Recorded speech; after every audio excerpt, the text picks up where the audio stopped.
Hello everyone. Today I will be talking about one of the rarest and most endangered fish in the United States, which I have actually already made a video about before.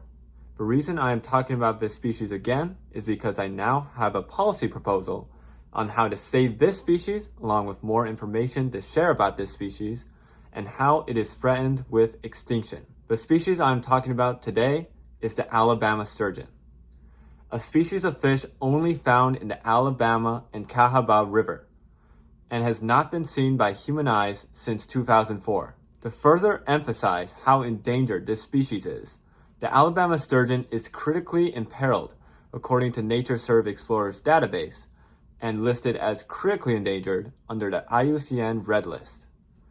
These statuses mean that the sturgeon is at extremely high risk of extinction. In fact, the Alabama sturgeon's population has declined by over 95% in the past 3 generations. That is roughly 69 years for this species, and it has gone from occupying 1,600 river kilometers of the Mobile River Basin to occupying only 524 kilometers today. While I have mentioned in my last video about this sturgeon species and that it's threatened by dams and illegal harvest, I will be more detailed this time.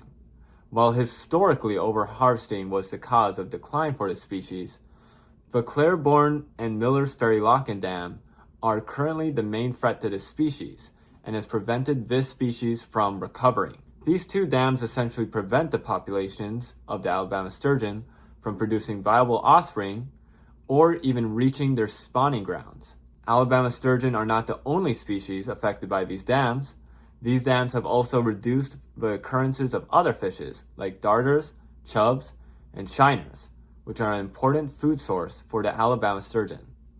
To give a better idea of how many species these dams affect, Alabama has over 4,000 species, making it the 4th most biodiverse state, and the most biodiverse state when it comes to aquatic diversity. And while not solely caused by the dams, there has been a 20 to 40% decline in fish diversity from surveys of the Alabama River from 1982 to 2002. If the Alabama River was restored to a more natural state, it would increase biodiversity and improve ecosystem services like healthy and varied fish populations providing commercial and recreational fishing. There would also be many biological research opportunities from protecting and restoring river habitat, as scientists are still discovering new plant species in the Cahaba River area.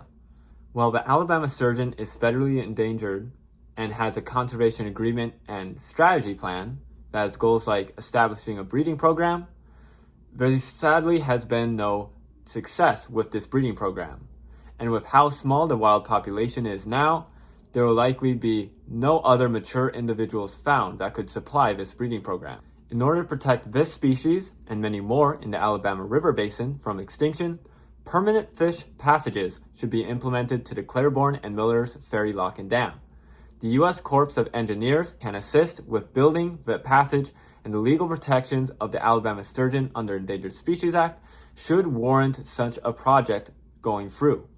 The Alabama sturgeon must be able to reproduce in order to continue to exist and recover, so the free-flowing water which a permanent passage would provide is critically important.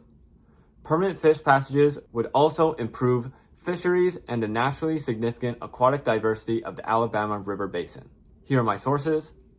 Thanks for watching.